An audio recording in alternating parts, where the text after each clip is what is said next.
The wind howled over the plains, kicking up dust and sorrow. Jane stood at the edge of a shallow grave, her boots sinking into the damp earth. Her brother's hat lay beside the stone marker she carved with trembling hands. Thomas Bell, son, brother, loved. Smoke still curled from the hills to the west, the same direction they'd ridden after ambushing them. Jane touched the dried blood on her sleeve, not her own, and closed her eyes just long enough to remember his final words. Don't let them vanish. Make it count. She would. She strapped the rifle tighter across her back, one hand on the locket, at her neck, and turned toward the setting sun. She had no map, no backup. Just a name and a trail of boot prints heading into outlaw country. And if vengeance took her to the edge of the world, so be it. Before we jump back into how it all began, introduce yourself and let me know where you're tuning in from. And if this story touches something in you, grief, grit, or justice, make sure you're subscribed. Because tomorrow, I've saved something extra special for you. Ashridge was a tired town before tragedy ever touched it. It sat low on the prairie, all dry bones and crooked fences, like it knew it wasn't meant to last. Dust hung in the air like an unspoken truth, coating every porch swing and window pane. The saloon leaned left in the wind. The church bell had long stopped ringing. Most days, the only sound was the wind whistling through the cottonwoods, and even that sounded like it carried a warning. Jane Bell walked through it like a ghost. Her boots made no sound on the boards. Folks said it was because she was part shadow. Others said it was the limp, barely there, but enough to make her gait uneven, like a song missing a beat. Some remembered the fire that burned her left arm from elbow to wrist. A few whispered about the widow's dress she still wore, though no one remembered her ever being married. But mostly, they just stopped talking when she passed. At the general store, she bought supplies in silence. Mr. Ketchum, behind the counter, handed her a tin of coffee and said nothing. She left exact change. No, good morning, no smile, only a nod, hers, and the quiet swish of her coat as she stepped back into the wind. Kids had once asked why she didn't talk. Their parents told them to hush. Truth was, Jane hadn't spoken in 3 years. Not since the ambush that took her hearing, and nearly took her brother too. Back then, the Bells had a ranch 10 miles north of town, and a name that still held a little weight. But the silence that followed that night settled over her like a shroud. Thomas healed slowly. Jane never did. She read lips now, well enough. But she didn't want to talk. Not anymore. A deep scar traced her jawline, almost elegant in the way it curved toward her throat. Some said it was a knife wound. Others thought a horse accident. Jane never confirmed either. She wore her silence the way some wore fine jewelry, deliberately. Like it gave her a strange kind of power, or at least made people keep their distance. She lived alone in a sagging cabin on the edge of the sagebrush flats. No visitors, no friends. The only sound in her home came from the wind through the boards and the rifle she cleaned every night like a ritual. Rumors followed her like a second shadow. Touched in the head, carries a locket with a dead man's hair. Talks to her horse like it answers back. None of it was true, but none of it mattered. What mattered was the day Thomas rode into town, bleeding from the stomach and gripping a telegram in his hand. Jane caught him before he hit the ground. The doctor came. Too late. He died whispering names. Names Jane would carve into her memory like scripture. Before we dive deeper into the story, just a quick note. I'm Thomas, the voice behind this narration. If you enjoy how it sounds, let me know in the comments so we can keep the same voice in future videos.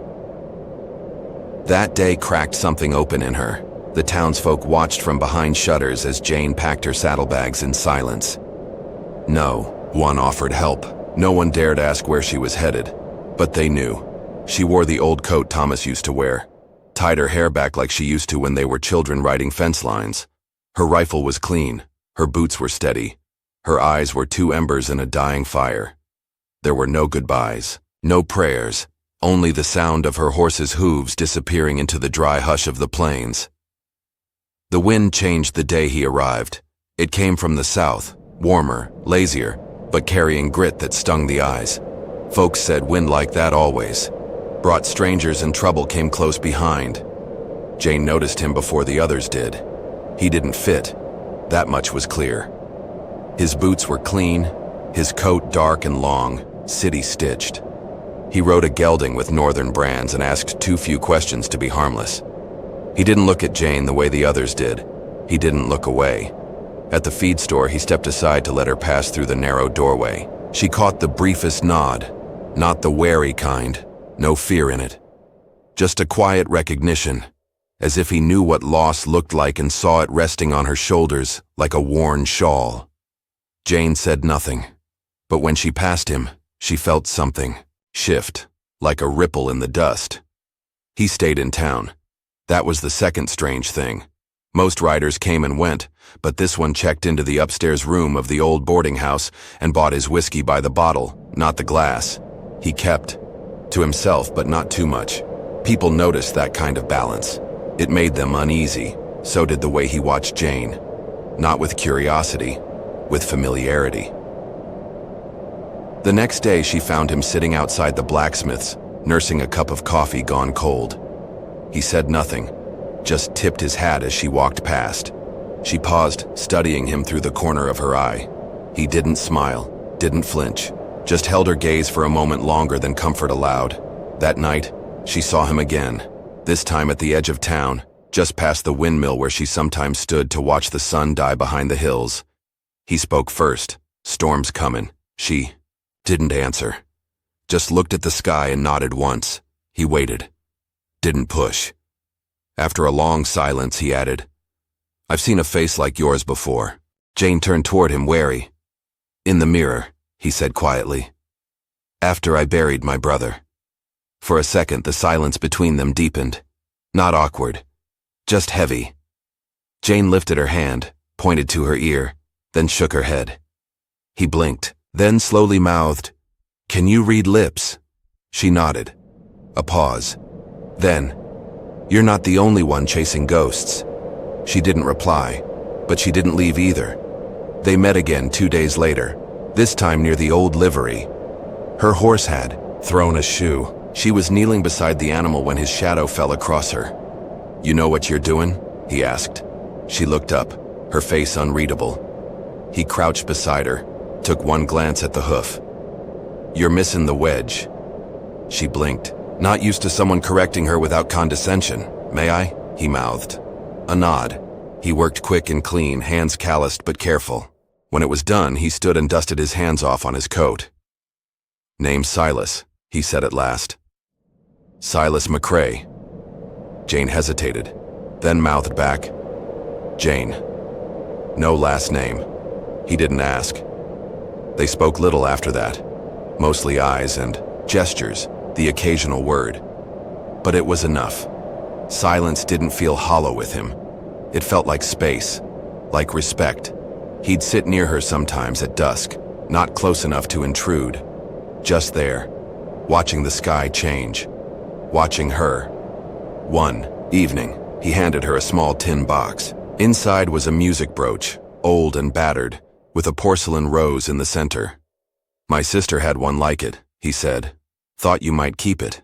Jane touched the rose gently, then looked at him. Her eyes said thank you in a way that words couldn't, but not everyone welcomed the presence of a stranger. Mr. Ketchum stopped serving Silas. The saloon barkeep wouldn't pour him more than one, and the sheriff, a lazy man named Briggs, started making circles through town more often, hand always resting on his holster.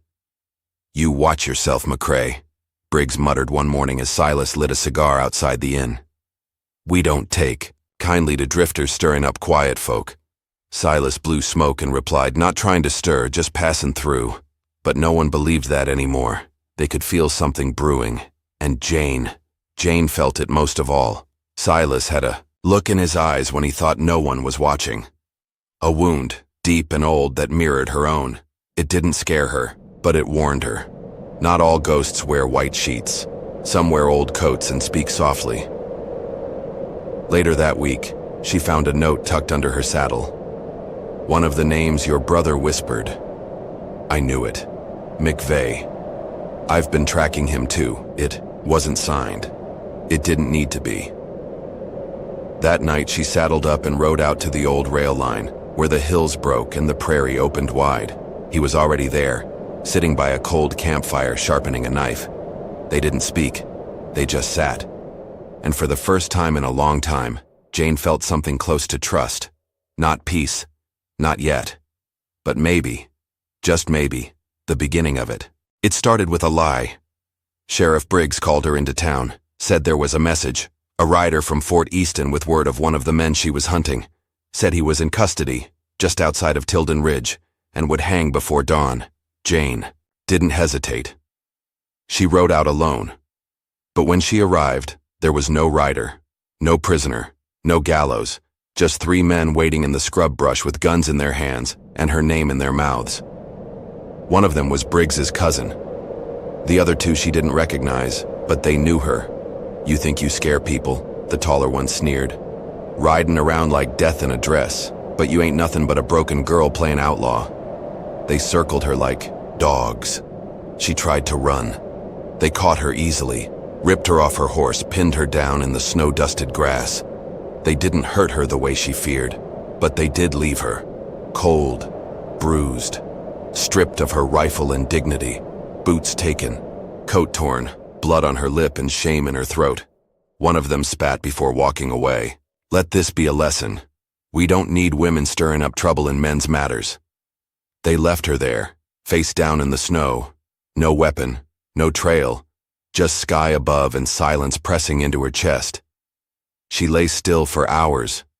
At some point, the cold became distant, the pain dulled. Her body curled in on itself, and her mind whispered what it hadn't dared before. "Maybe you've lost already." She didn't hear Silas ride up, didn't hear his boots in the frost or his quiet curse when he found her, but she felt his presence, slow, steady, grounded. He didn't shout her name, didn't run to scoop her up like some storybook hero. He knelt beside her slowly, set his coat over her shoulders, put his hand, warm and worn, over hers. She flinched. He didn't pull away. He waited. When she finally turned her head to face him, her lip cracked and bled again. Her eyes were blank. He didn't ask questions. He simply mouthed, "I'm here." She tried to sit. Failed. He didn't help. Not until she looked at him and gave the smallest nod. Then, and only then, did he slide his arms beneath hers and lift her to a sitting position, carefully, quietly, like touching glass. They didn't speak for a long while. She didn't need to. Everything was on her face. Rage, grief, humiliation, and that bone-deep ache that comes from being seen at your weakest. He took a flask from his coat, held it toward her. She hesitated, then drank. It burned. She welcomed it. They made camp under a juniper tree tucked in a shallow ravine. Silas built the fire close, blocking the wind with his own body as he worked. Jane sat nearby, knees drawn up, coat wrapped tight, eyes glassy and fixed on nothing. Eventually, he sat beside her, close enough to share the heat, far enough not to intrude. He didn't say it out loud, but she saw it in the way he passed her the last of the jerky, the way he filled her cup first, the way he turned away when she adjusted her torn shirt. Respect. It was the first thing anyone had given her in weeks. That night, the wind died down, and a hush settled between them. Jane finally broke it. "I was 12 when the fire happened," she mouthed, her voice barely audible, more breath than sound. "They said it was an accident, but my father always said nothing just catches fire in the dark." Silas looked at her, listening, not pitying. "My mother died. My hearing went. My brother." She paused. "He started watching everything more closely after that. He watched me most of all." A long silence followed. "I think they killed him because he knew something," she said. Silas didn't ask what. He simply said, "Then we find out what." The next morning, Jane woke before the sun. Silas was already up, sharpening a knife near the fire, his breath fogging in the air. He glanced at her once, just enough to say, "You're still here." "Good." She tested her legs, sore but working. They rode out together, wordless. The trail they followed was faint but real. Hoofprints headed west. A camp recently abandoned. A torn scrap of a wanted poster, caught on a thorn bush. Briggs wasn't just a small-town bully, he was part of something larger. And now, Jane had someone beside her who believed that. Not because she begged him to, because he saw it too. They passed a small ridge as the sun rose. Behind them, and for the first time since her brother's death, Jane felt something stir in her chest. Not hope, not yet, but resolve. She wasn't done. They hadn't broken her. They had tried, but they had failed. Because when she looked at Silas, quiet and steady beside her, she realized something she hadn't dared think before. He doesn't want to fix me. He just wants to ride beside me. And that was enough. Ashridge changed when they returned. It didn't welcome them, not with flowers or handshakes, but it didn't shut its doors either. The silence was different this time, not cold, but cautious. Watching. Word spread quick that Jane Bell had come back with a man. Not a hired gun, not a bounty hunter. A companion. That confused people more than if she'd returned with a dead body. Briggs was gone, disappeared the night Jane vanished into the hills. Folks whispered he'd run from trouble, or been run off. The truth never surfaced. No one looked too hard. Ashridge had learned to live with shadows. Jane stepped back into her old cabin like she'd never left, though the roof had slumped and the well was near dry. Silas repaired the beams without comment. She mended the windows. Neither spoke of staying, but they both stayed. They bought 2 horses from an old widow near Pinebrook and started breaking them slow. Quiet work, steady. People came to watch. Some brought gifts, eggs, flour, a hammer. Others brought warnings. You don't owe this town a damn thing, Silas told her one morning as they dug fence posts into hard ground. She didn't reply, just kept digging, but she planted the next one deeper. They worked side by side until their hands blistered, until the sweat rolled down their spines and the dust coated their lungs. And somewhere in that labor, something shifted between them. Not lust, not yet, but a tether. Each night Jane would sit on the porch and watch the firelight flicker through the window. Silas would join her, boots on the rail, hat low. One evening he passed her a silver band. Not a proposal, he said. She raised an eyebrow. A promise, he clarified, to stay as long as I'm welcome. She turned the ring over in her palm, then slid it onto her thumb. No words were needed. The land softened with spring. Jane began to smile again, barely, and only when no one was watching. She talked more, especially with Silas, her voice rough like unused roads but steady. He taught her to track like a scout. She taught him how to calm a wild colt with nothing but breath and presence. The neighbors came less often, not out of fear, but because they no longer felt needed. The fire on Jane's land burned warm, not wild. She was no longer just the woman whose brother was killed. She was Jane Bell, a rancher, a fighter, a woman with a past and maybe a future. But the past never forgets. One night, a man came riding up the ridge, alone, cloak pulled tight, face shadowed beneath a hat too fine for frontier folk. Silas saw him first. Jane heard the breath change in his chest before he spoke. "Stay inside," he said. But she didn't. The rider stopped 20 feet from their fire. He didn't dismount, didn't reach for a gun. Just said, "McCrae." Jane felt Silas stiffen. The name he'd long left behind rose like smoke between them. "Elias," Silas replied. Jane stepped forward. "You know him?" Silas's jaw tightened. "I did." Elias glanced at her. "He tell you what he was before he found you?" Jane said nothing. Elias smiled, cold. "He rode with McVeigh once, before the fire, before he got soft." Silas's eyes flashed. "I hunted McVeigh. I never rode for him." "You took his coin," Elias said. Silas didn't deny it. Later, inside the cabin, Jane stared at him across the fire. "Is it true?" He didn't look away.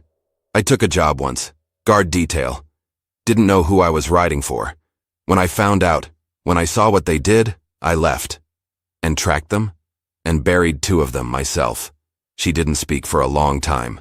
Then, why didn't you tell me? Because you needed someone good, and I wasn't back then. Her voice cracked. I didn't need good. I needed honest. Silas stood, took a breath, then knelt beside her. I am now. But I won't ask you to carry that. If you want me gone. Jane reached out and laid her hand over his. I've carried worse. Outside the wind rose again. Not harsh, not angry, just insistent, reminding them that peace was never permanent on the plains, that love had to be chosen over and over again, and that the next ride, whatever it held, would not be easy. But this time, they would ride it together. They came to town at sunrise, Jane in her long dark coat, the sleeves still stitched from that night in the hills. Silas beside her, shoulders squared, expression unreadable. No rifles, no threat, just purpose. The horses, hooves echoed like judgment through Ashridge's main road. People stopped and stared. Jane didn't flinch. The general store owner turned away. The pastor's wife pulled her daughter close, but one boy tipped his hat. A girl behind him offered half a smile. Jane walked with her head high, straight to the sheriff's office. There was a new man behind the desk, young, clean, unsure of. She placed a folded list on the table. Names, dates, towns, her brother's handwriting, proof. This is what Briggs covered up. The sheriff stared at the paper, then at her. And you want? Justice. He glanced at Silas. Jane shook her head. I'm not hiding behind anyone anymore. Silas didn't speak. He just stepped aside, giving her the space she'd earned. Outside, the townsfolk murmured. Someone spat in the dirt. Another whispered which, just loud enough for her to hear, but she didn't turn. She was past that now. The sheriff finally said, This might change things. She nodded. It already has. Later that afternoon, as the sun slipped west, Silas stood outside the chapel, watching the shadows stretch toward him. Jane joined him quietly. He glanced at her. We could leave. No one would blame you. She didn't answer right away. Just studied the town, the cracks in the wood, the faded signs, the children playing in the dust. I used to think running meant losing, she said. But maybe staying means choosing. She turned to him, steady as spring rain. I choose here. For now. His shoulders eased. Then so do I. That night, the sky opened wide and silver. No preacher, no papers, just the 2 of them. Hands clasped, faces lit by firelight and starlight. A wedding if you believed in such things, a vow if you didn't. She wore her brother's old jacket. He wore his father's ring. No guests, no music, just breath and quiet and the truth between them. Somewhere in the trees, an owl called out. Jane leaned into him, the sound curling around her like a hymn. Silas whispered, You're not what they said you were. She pressed her forehead to his. I never was. And when the snow came again, soft and slow, not cruel this time, it dusted the porch of a half-finished barn, a steaming corral, and the outlines of 2 people standing close. Not broken, not afraid. Just there, holding on, to the land, to each other, to a life built from ash. She was never a curse. She was someone's miracle all along. Subscribe, and let me introduce you to the next miracle tomorrow.